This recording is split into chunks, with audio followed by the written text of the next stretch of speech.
有請我哋今日嘅重磅嘉賓趙師傅，俾掌聲啊！好啦，首先坐低先啊，師傅，我交呢個俾你先。好啦，師傅啊，哇，今年咧咁啊，今日嚟到呢個我哋853呢個地方呢個娛樂場啦，咁啊做呢個活動啦，咁啊。喂，其實認真啊，師傅嗱，咁啊，今年啦，即係我哋都好想知道今年嘅運程啊。咁啊，不如我哋先講下生肖運程好唔好？好啊，咁啊，我哋先講個就開翻晒學嘅。好，咁我哋先講呢個12生肖啦。咁啊，就睇下嚟緊呢個2025年乙巳年呢個蛇年咧，對大家嗰個運程有咩影響，甚至乎有啲咩注意嘅地方可以化解嘅。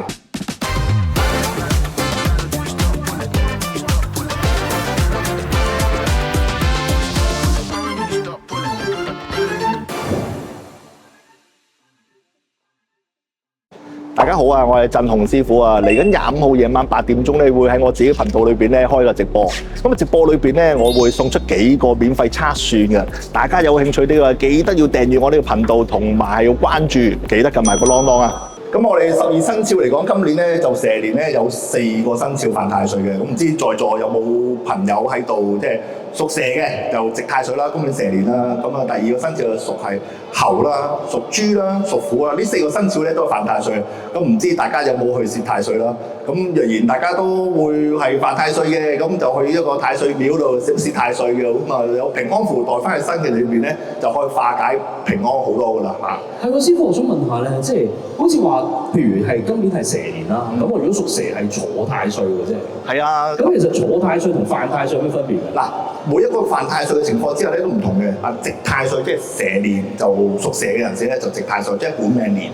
咁啊，本命年個問題比較大啲嘅，咁啊就係最嚴重嘅就係沖太歲啦，即係屬蛇同埋屬豬啦，因為蛇同豬兩個生肖係相沖嘅，咁啊所屬豬今年咧都比較差啲啦，健康係差啲啦，財運比較差啲啦，咁嘅情況咯。哦，原來係咁嘅，咁啊我哋攝太歲就可以化解到嘅。係啊，因為攝翻又會有個當年太歲啦，又會擺翻你自己嘅生肖太歲啦，咁啊可以求得嗰個太歲嗰個符裏邊咧，袋喺身邊，袋銀包，咁啊可以化解嚟緊呢一年裏邊嘅嗰個意外啊，甚至乎工作上嘅小人是非嘅問題。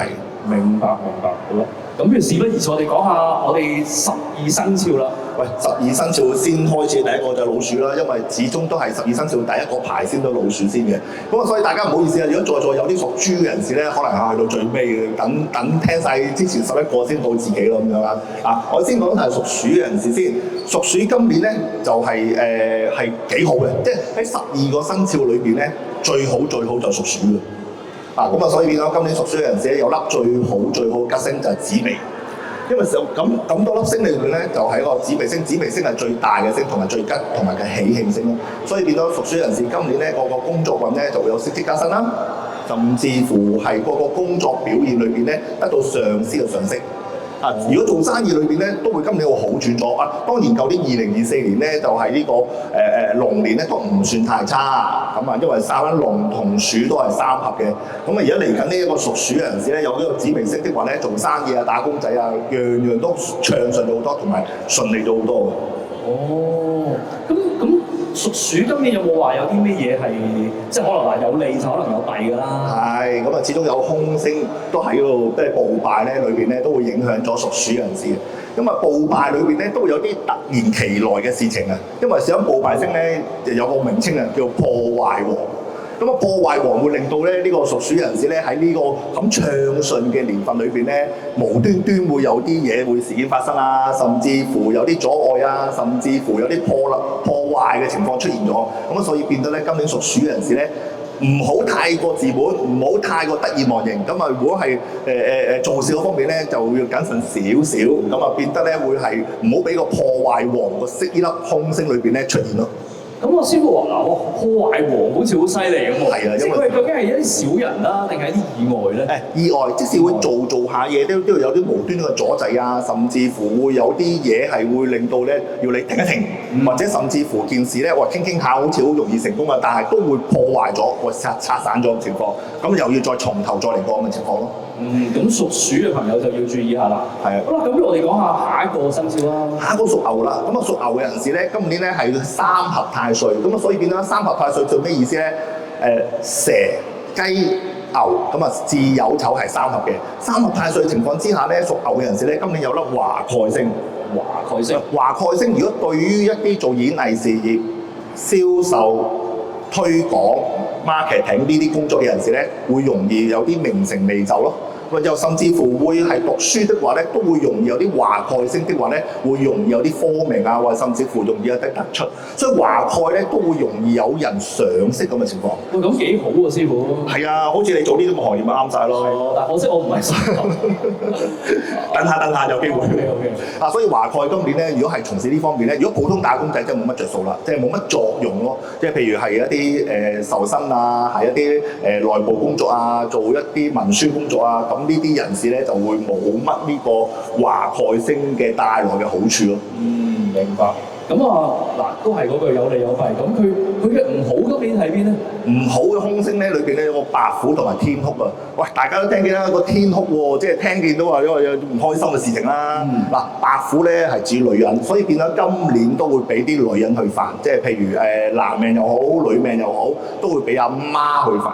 或者係阿媽會比較上會有啲錢要有啲開支，又或者係會女朋友嗰方面咧開支大咗，使費多咗，或者去旅行咯，係咪先？去遠啲使多啲咁啫。有冇辦法可以避到嘅其實？如果係病痛的話咧，就要睇下啦，咁啊要預防啲啦，早啲及早治療啦。咁若然係如果個白虎係女性嘅，個女朋友叫你去使錢嘅，咁都開心錢啦，冇所謂啦。可唔可以即係譬如我已經定咗話一定同佢去旅行咁啊，當破財擋咗可以應咗佢嘅，即係譬如你話喂，我都諗住今年去旅行嘅，咁你去遠啲。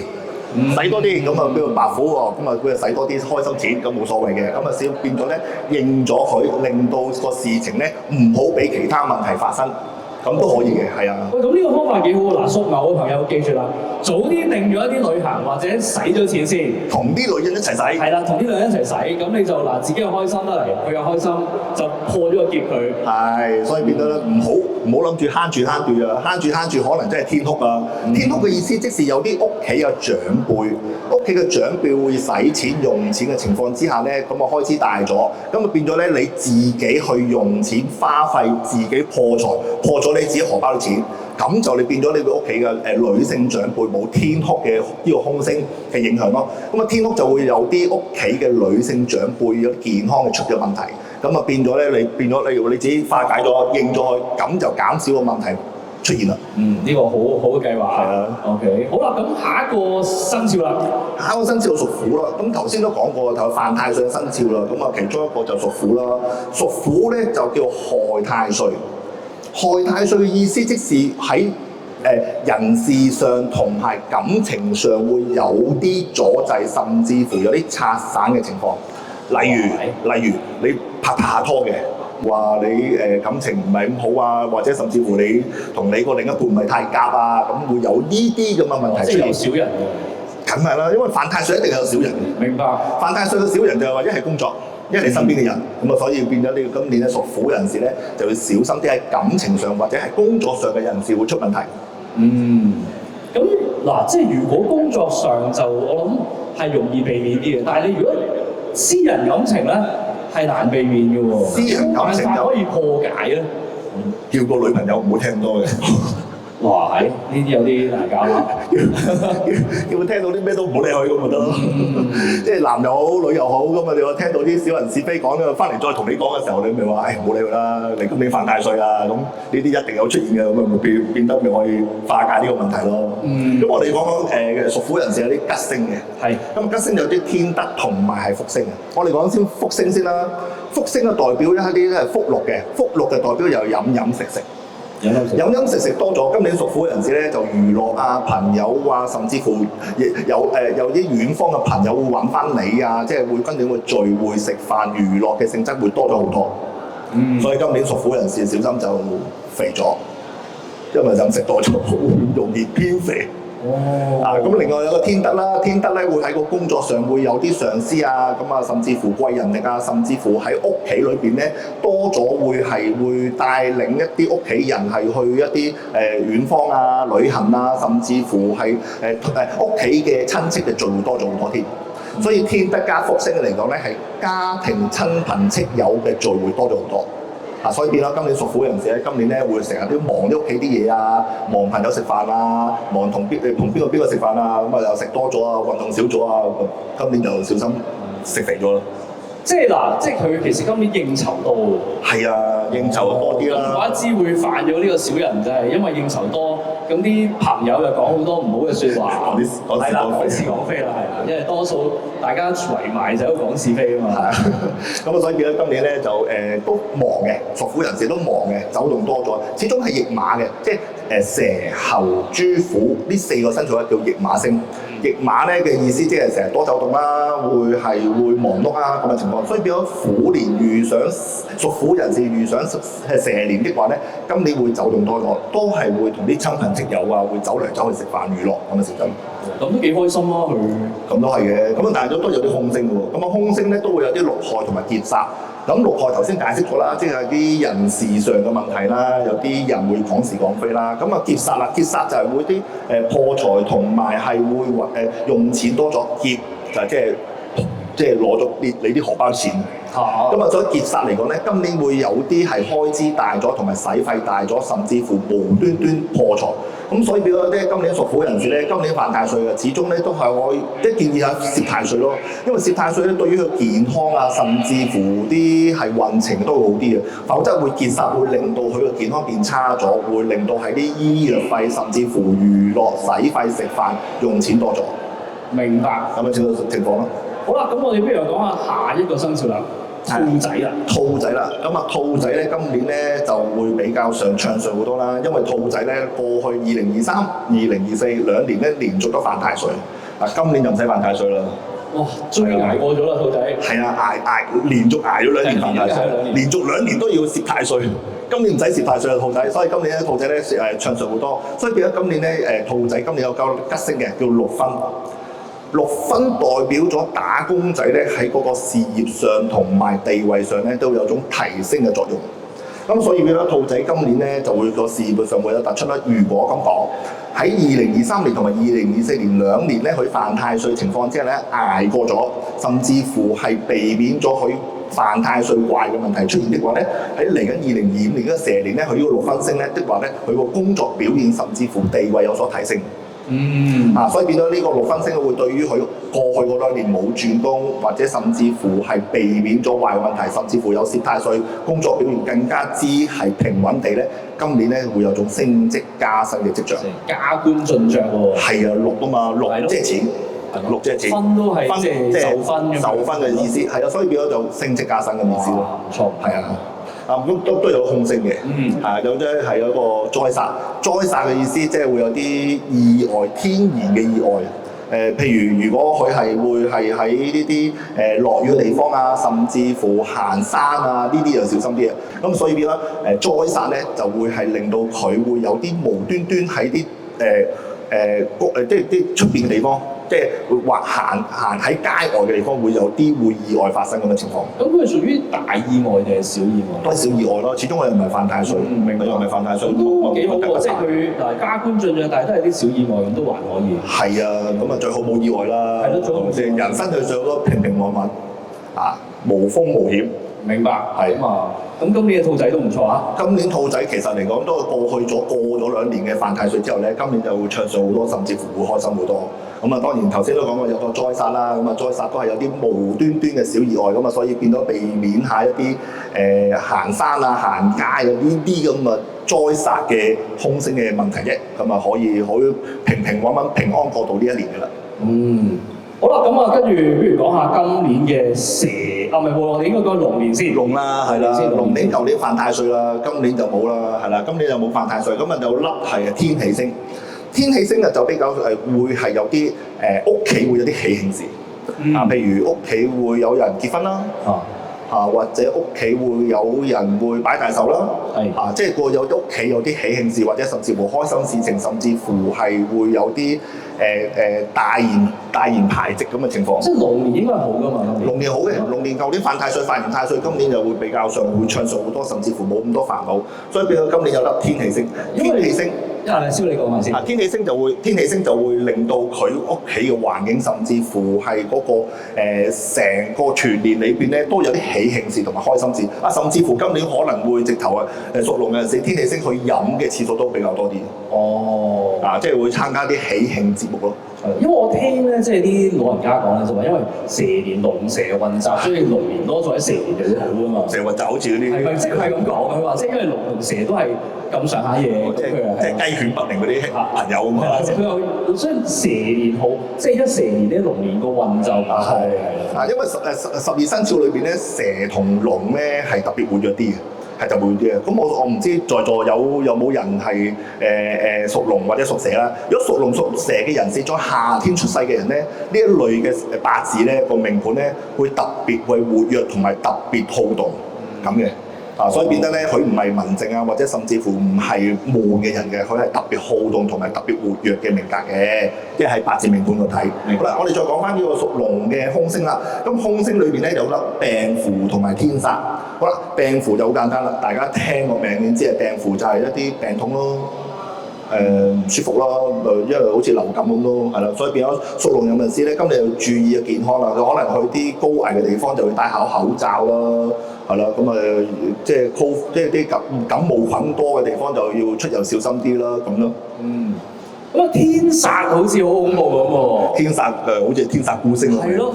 所以天煞嚟講咧，都係一啲一啲突然其來嘅意外啫，即係譬如係好似頭先嗰個啲天然現象啊，甚至乎去出外啲戶外活動啊，比較小心啲。但係戶外活動裏邊咧，就會比較上會多咗一啲突然其來意外，咁啊會有啲擦傷啊、受損啊、扭親啊，甚至乎會流血嘅事件咁嘅情況啫。所以變得如果你話屬龍人士，因為頭先都講過，屬龍人士如果夏天出世的話咧，佢又比較活躍啲嘅，即係譬如中意多啲戶外活動啊，精力又特別充沛啊，又唔中意成日漚喺屋企度啊咁啊，所以變得呢啲人士嚟講咧，多啲會活動，會受傷機會大啲。所以變咗有啲天煞星的話咧，甚至乎病符的話咧，即係意外病痛多啲，因為出外多咗嘛，所以變得咧呢類人士呢啲話咧，就要喺出邊咧要小心啲整親啊、跌親啊、受傷啊咁嘅啫。明白，咁即係都係啲，即係都係受傷為主。受傷同埋一啲病痛咯，係啊病痛咯，所以病符就小心一啲人多嘅地方啦。咁明白。好，咁到屬蛇啦。屬蛇就真係值太歲啦，即係本命年啦。本命年嘅屬蛇嘅人士咧，今年咧個吉星有個歲駕同埋天解。咁啊吉星裏邊咧，其實嚟講係個歲駕咧，其實嚟講喺個工作上同埋名譽上都會比較上會容易突顯。所以打工仔或者係做生意人士咧，今年咧會有個歲駕咧，都喺行業上同埋個工作地位上咧，都會容易有啲人賞識，唔係升職。賞識啫，即係好似做得幾好喎，咁同埋表現得幾好喎，咁係會賞識啫，即係容易俾老細或者客戶睇見你幾好，做得幾好咁樣一賞識嘅。明白咁另外有粒天解啦，天解意思即是咧就逢凶化吉，咁即是有問題出現先至化解咯。咁但係即係始終都係吉星得嚟咧，即係將你嘅全年有啲唔好嘅事情，甚至乎有啲壞嘅問題咧出現咗。就化解，咁即係都有少少問題，同埋有少少阻滯嘅意思。咁但係解到就 OK 啦。最好唔好發生啦，係咪先？你唔發生就唔使天解啦，就係因為有問題出現先有天解啫嘛，係咪先？所以變得就盡量就避免有問題發生。有問題發生，但係佢都可以化解，同埋可以避免。譬如有啲做事嗰方面有啲少少錯漏啊，甚至乎有啲上司有啲問題會問你嘅時候咧，可能會有啲做得唔好啊。咁但係都有個天解星，最終都會解決得到。明白。咁到佢凶星啊，係凶星就緊要啦，血印喎，哇！佢又血印又劍鋒喎。係啊，嗱，血印嘅意思咧，即是真係要流血啦，都好明顯啦。血印個印字係把刀嚟嘅，咁啊，所以血印咧個把刀裏邊咧，即使再加埋劍鋒咧，今年屬蛇嘅人士咧都會有啲做手術或者俾金器所傷，金唔係黃金嗰啲金啊。知道。知道，刀嗰啲啊，刀光劍影嗰啲，即係自己好似即係今年都會無端端咁啊切下橙啊，把刀仔切下橙都無端端切，哎呀！係咯，佢兩個凶星都係啲利刃啊，一定係劍鋒，嗰啲金器、刀器、鐵器篤親，血印，咁啊所以變咗今年咧如果假設今年屬蛇人士，今年係都諗住會係有啲小手術去做，或者甚至乎係諗住會都有啲嘢係會想化解下呢個犯太歲，可以去捐血咯。捐血啊，係喎，捐血又得。捐血就係真係一針刀落去，針刀落去啊，咁啊跟住就抽你啲血，咁啊就血印咯，假結風咯，係咯，所以變咗今年係啦，所以變咗今年咧就其實嚟講可以將佢嗰個捐血去化解呢個問題所傷，甚至乎如果係揸車人士，今年屬蛇人士咧揸車的話都要小心啲，因為事關咧就係會有啲劍鋒，劍鋒即係金屬，即係架車啦。明白啊，如果係咁的話咧，就屬蛇人士咧今年都會用啲交通意外，都會比較上有啲嚴重。有啲嚴重，因為事關劍鋒係架車啦，即係流血啊，會血印係架車係流血啦，所以變咗撞車會有啲流血事件嘅，所以變咗今年咧盡量避免即係小心揸車啦。如果真係要需要話，不如我日日都會揸車去做翻工嘅，咁就可以攝太歲啦。第二樣嘢去捐血，捐血係個唔錯，捐血係一個好嘅方法。仲有幾時捐咗好你知唔知啊？我真係唔知啊，師傅。最好就係呢個人月，即是係舊年1月，同埋係呢個巳月，舊歷嘅4月，跟住就係新月，舊歷嘅7月，跟住就亥月，舊歷嘅10月。啊，呢個人生至亥呢個4個月裏邊咧，舊歷咧去做呢件事，咁咧就會可以化解。捐血啫嘛，1年捐多幾次冇所謂啦，係咪先？係。啊，避免撞車，避免流血都好啊，係咪先？又可以幫到人，係咯，最緊要幫到人，我覺得。係啊。好，咁跟住我哋就講下屬馬嘅朋友啦。屬馬嘅人士，好啦，今年嘅屬馬人士咧有粒吉星嘅太陽同埋文昌啦。啊，咁如果馬仔馬女今年仲係細個讀緊書翻緊學嘅，有粒文昌星就幾好嘅，因為文昌星就會代表咗讀書啦、科明啦、考試考得好啦。所以變咗小朋友咧，如果有粒文昌星，如果等緊我哋之後好似講風水喎，真係。係啦，我哋等緊之後再講風水嘅佈局裏邊咧，喺個適合嘅位置裏邊咧，擺啲文昌筆。咁就會令到個小朋友讀書成績啊，甚至乎係嗰個考試嘅分數咧特別高啲。明白。啊，甚至乎小朋友都定啲添。明白。咁所以啱啱有啲小朋友經過啦，要叫佢哋留低聽埋我文昌星先要。好啦，咁我哋講緊太陽啦，太陽代表男貴人咯，男貴人咯，所以變咗今年咧屬馬嘅人士咧有太陽星的話咧，佢今年咧都會有啲男貴人啦，甚至乎娛樂啊，甚至乎會好積極去幫朋友咯。因為太陽咧就好有種照顧別人啊、幫人啊，咁啊屬馬咧又中意去成日都應酬啊、見朋友啊、聚會咁樣，所以變咗屬馬人士加上太陽咧，今年就會好多朋友去幫手，或者甚至乎係聚會咁嘅情況咯。啊，所以變咗今年又有文昌的話咧，咁啊變咗佢會多咗好多朋友圈嘅情況之下咧，會聚會出名，同埋啲朋友成日約佢。明白。啊，所以變咗唔係讀書嘅太陽加文昌嘅，多咗好多朋友聚會，啲朋友成日記得佢。即都係多應酬。係啦，細個讀書嘅或者係打工仔係諗住再進修嘅，咁啊都會喺個文昌星文昌星嘅幫助之下咧，考試成績係會好嘅。OK。係啦，咁啊跟住我哋講下。跟住講下佢唔好嘅嘢啦。係有晦氣咯。晦氣喎。晦氣嘅，即是真係晦氣咯。即是變咗其實晦氣呢粒星咧，屬馬人士今年會有種。即係無端端咧係甩咗嗱，譬如咁啊，去排隊買演唱會飛，排下排到差唔多到自己啦，跟住我賣晒，咁咯，咁啊或者甚至乎你話想買嗰件物品啊，排下排到自己啦，差唔多到自己啦，又冇賣晒咁嘅情況，所以變咗有種晦氣喎，即係好似唉聲嘆氣咁嘅情況咯。所以變咗今年就會有種屬馬嘅人士咧，有種有時頭頭碰着黑嘅，頭頭碰着黑啦，又或者甚至乎唔暢順啦，甚至乎會成日都係冇子粉咯，所以變咗有種唉聲嘆氣，好似晦氣咁嘅情況咯，所以變咗今年係有啲唔開心，甚至乎好阻滯，但甚至乎好似升職咁啦。啊！如果有份的就有個升職的話咧，屬馬人士今年都冇份升職嘅，都係去到最尾嗰陣時啊！你等下一次先啦，下一年先再升你咧，咁啊嗰啲咪晦氣咯。所以變咗今年咧比較上係冇咁開心嘅。明白。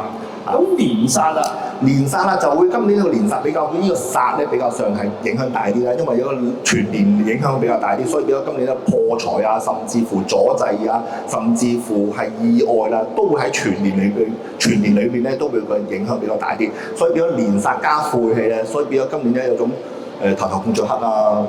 唔暢順啊，多阻滯啊，咁嘅情況咯。係咯，都幾慘喎，都多阻滯。係啊，所以我建議今年屬馬人士咧平穩過渡比較好啲。明白嚇，雖然佢有粒太陽，好似好多朋友聚會，好似好開心，好多嘢玩，但係玩完之後咧就有種，唉，翻到去又好似唔開心啊，好失落啊，甚至乎覺得今年自己好煩啊咁嘅情況，所以變咗盡量今年屬馬人士咧平穩啲過渡。係啊，咁啊唔好睇得太過得失太重。嚇，咁啊變得都睇，即係都知道自己今年屬馬人士都會覺得係咁嘅發生出現嘅的話咧，算啦，由佢啦，下年會再好啲，明年會再更加之好。明白。好啦，咁啊之後講下我哋屬呢個羊，屬羊就今年就慘啲，今年就一粒吉星都冇。哇！一粒吉星都冇。係啊，一粒吉星都冇咧，甚至乎有啲差啲個空星咯。咁啊，其中有兩粒就一個大煞同埋飛廉。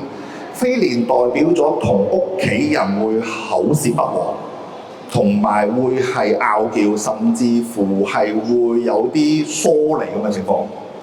所以變到今年咧屬羊嘅人士咧冇空星嘅情況之下咧，就會係盡量避免同家人咧為咗啲小事爭執，同埋係唔好同家人會有啲摩擦咯。咁啊避免摩擦的話咧，因為小人有摩擦的話有飛廉同埋呢個大煞情況之下咧，好多時都會大家會大吵大鬧，咁啊變咗大家大吵大鬧，全年都有種不和面阻阻嘅情況。所以變咗今年咧盡量唔好講嘢。大煞咧？大煞就係話會自己會有種衝動，有種衝動，即係蝕自己個脾氣都唔係太好嚇，因為咗屬羊冇咗吉星，加上咧屬羊咧，因為想蛇年呢個五行咧係屬火，係羊咧生肖啲羊咧五行係屬土，火生旺個土，咁始終咧羊呢個尾呢個土咧係燥土，所以咧係火好重。個火好重嘅情況之下咧，所以變咗咧今年屬羊嘅人士咧係有啲躁敏震，脾氣唔好，會無端端會係有啲脾氣大啊，所以變得咧會容易同屋企人吵交嘅時候咧，其實有啲可能有啲雞毛蒜皮嘅小事，但變咗好發到好大。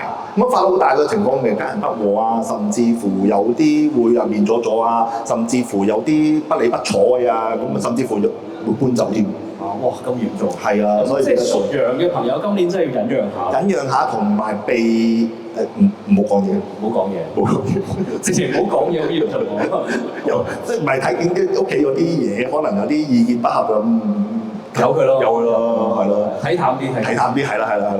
好啊，咁啊到屬猴嘅朋友啦，屬猴嘅人士咧，今年都係犯太歲嘅，不過佢係其實嚟講喺個地支嚟講咧係六合。六合即係蛇同猴係合嘅，咁但係佢係又合又破，即係代表咗拍緊拖嘅人士今年咧係會有啲拗撬，想分手嘅情況。咁但係如果冇拍拖嘅情況之下咧，會有種若隱若現，即使有啲心儀對象，甚至乎有啲唔知係咪中意佢又好，或者甚至乎係咪開始又好，有啲若隱若現。哇！即係有啲感情瓜葛。又合又破，即係又好似想合，但係好似又唔係好認真，或者甚至乎唔係好唔好開始咁咯。所以變得拍緊拖嘅又好，未拍拖又好，今年感情上有啲矛盾咁嘅情況。OK。咁另外又去啲吉星啦。咁啊吉星嚟講有咗天月貴人，大家可能都聽多。天月貴人即係好啦，有啲貴人力啦，有啲幫手啦，甚至乎打工仔咧都會比較暢順啦，甚至乎今年咧有天月貴人啦，升職加薪啦。哇！又升職加薪喎。又升職加薪。喂，即係都幾好喎！呢個都升職加薪好㗎嘛。係打工仔係天日升職加薪啦。如果係做老闆嘅、做生意嘅，咁啊屬猴人士咧，天月貴人啊，即使容易有人賞識啦。揾到啲客咁樣。有人賞識啦，多客啦。咁因為事關佢今年有吉星有天月同埋太陰啊。太陰即係女性貴人，所以變咗打工仔係會多啲女性貴人幫手，或者多啲女性客戶咯。咁如果係打工仔嘅，頭先我係咪講打工仔就做生意？打工仔打工仔sorry。咁頭先講做生意，即係做生意係多啲女性客戶咯。如果打工仔嘅，如果呢個上司係女上司啊、女老闆啊，咁好啲啦。咁啊，所以容易提攜啊，容易賞識你啊，容易升職好多嘅。明白。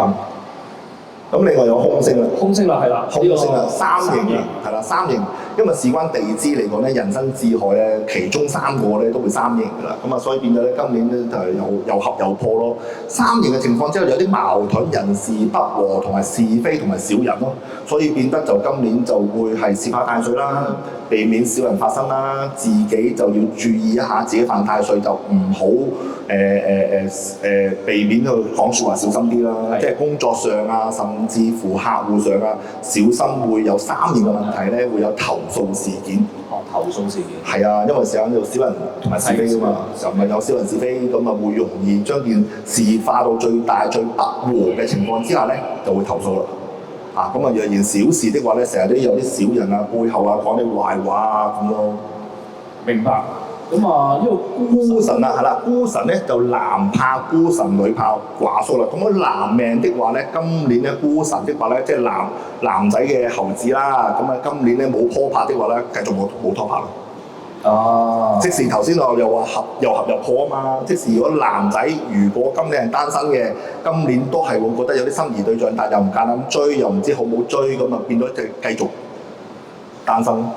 明白，係咁嘅情況咯，所以變咗今年就屬猴人士咧，如果係真係有心儀對象嘅，覺得係啱嘅，咁啊進取啲咯，進取啲。係啊，如果唔係真係我應咗孤神，自己孤單過㗎，下年嘅情人節都係自己過㗎。咁啊慘啲嘅。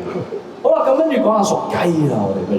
屬雞啦，屬雞嘅人士咧就3合太歲。頭先我哋講到個牛咧都係合太歲啊嘛，咁啊即係蛇雞牛。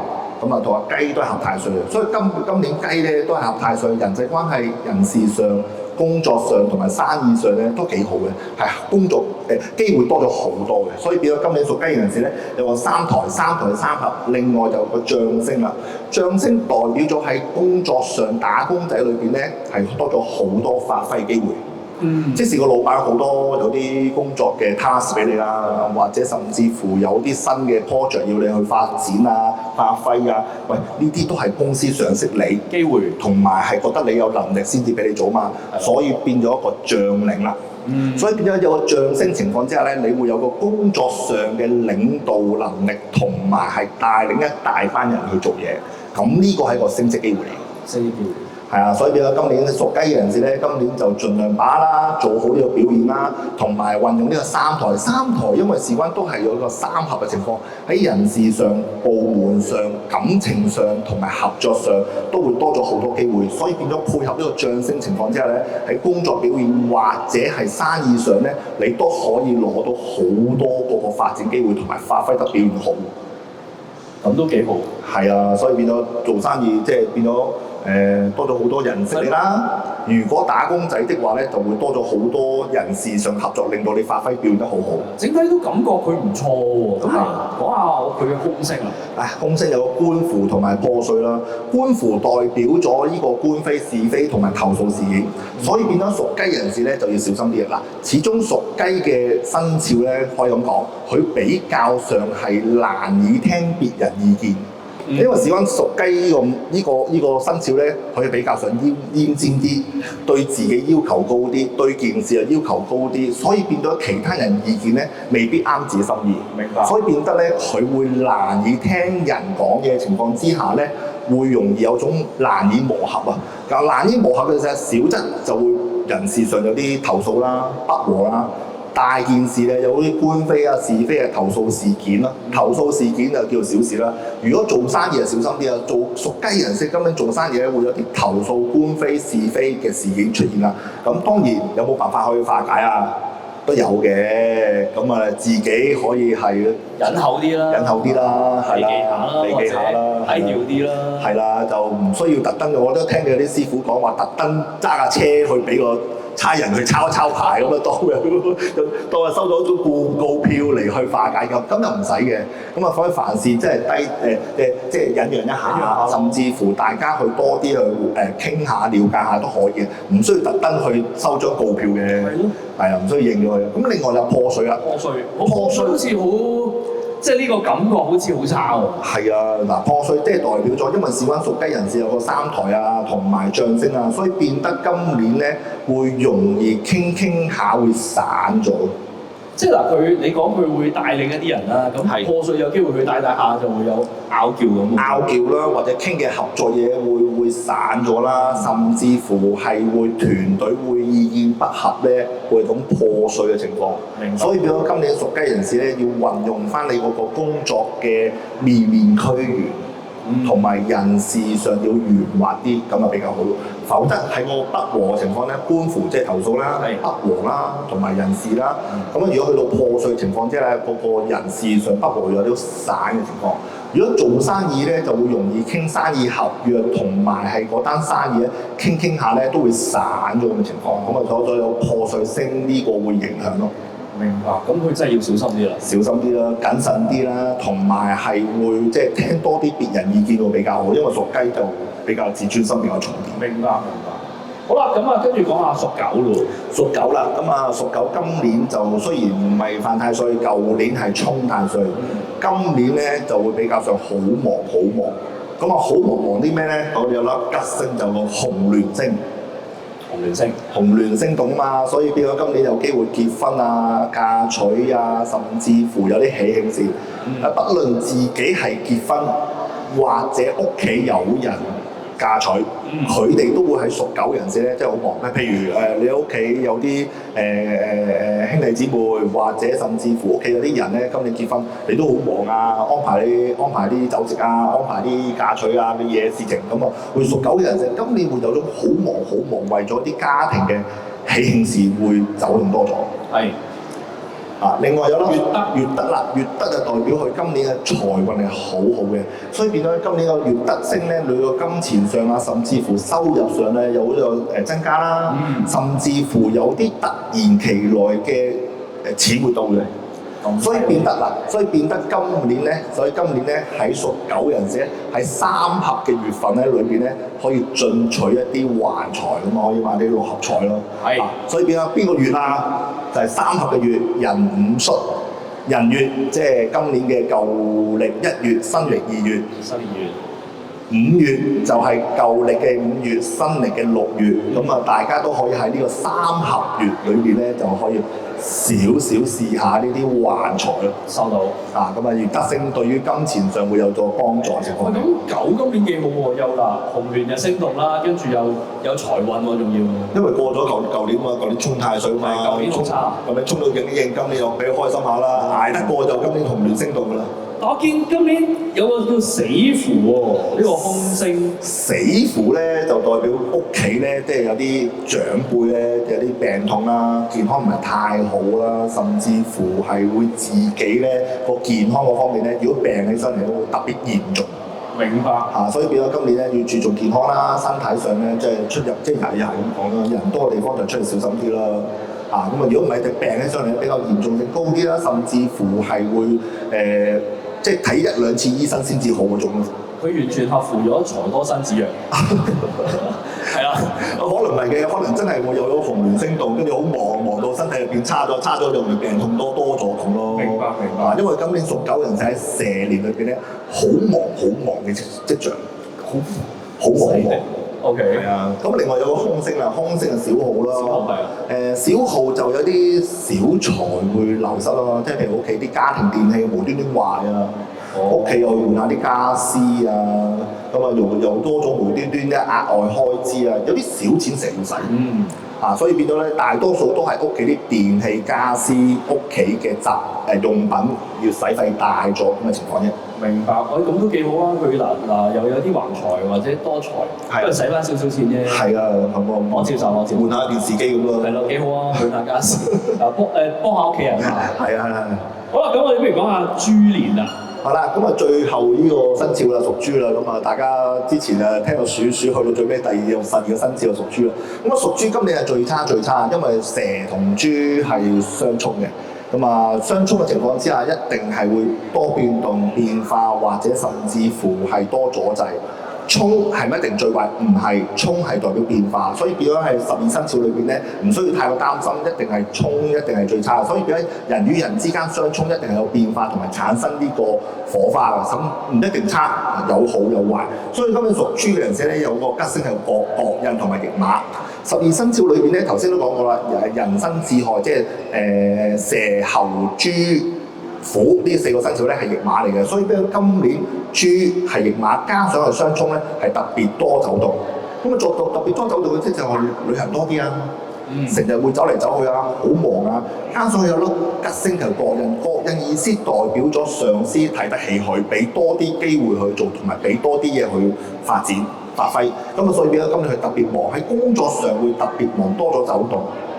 甚至乎今年自身咧都會走動多咗，去旅行嘅次數多咗，或者去原地去旅行嘅地方遠咗好多咁嘅情況。咁所以變咗今年咧係會驛馬多咗，工作上有個國印，即是有上司佢啦，機會多咗啦，所以變得將來會有升職加薪機會嘅。咁啊，甚至乎做生意啦，做生意有國印嘅情況之下咧，會多咗好多貴人會俾機會佢，或者甚至乎去同佢做生意咁嘅情況嘅。咁所以變咗國印星其實係一個印星嚟嘅，咁啊即是貴人，即係你上司有貴人又好，你嘅客戶即係你做生意嘅，你客戶都係你貴人咁意思。咁去到佢嘅凶星啦，凶星一定㗎啦，大號嗱喺12生肖即係一定係沖嘅大號，即係舊年係龍年啦，咁啊沖狗啦，狗就會大號啦，所以今年咧沖呢個豬就大號啦，使費多咗破財。咁啊頭先都講過驛馬啦，豬係驛馬，咁啊今年係旅行多咗，咪大號咯，使多啲錢。或者去遠啲嘅地方，咪使費多啲咯，大好咯。甚至乎，如果佢係因為成日沖太歲，都會容易病同埋容易有使費嘅。咁啊，所以變咗病起上嚟咧，使費啊，甚至乎醫藥費啊，可能睇多2-3次先會好翻。咁啊，所以變咗使費特別多，同埋大號星就係咁啦。咁去到佢另一個凶星啦，歲破就係話，因為事關佢係沖太歲啦嘛，所以變咗有好多小人是非啊。投訴啊、破壞啊，咁有啲小人會破壞你啊、督你背脊啊，咁所以今年咧屬豬嘅人士咧18太歲，咁啊避免小人是非投訴事件會比較啲。都係多投訴。係啊，犯太歲一定係多啲咁小人是非、濕濕碎碎啲嘢煩你咯。都明嘅，都明。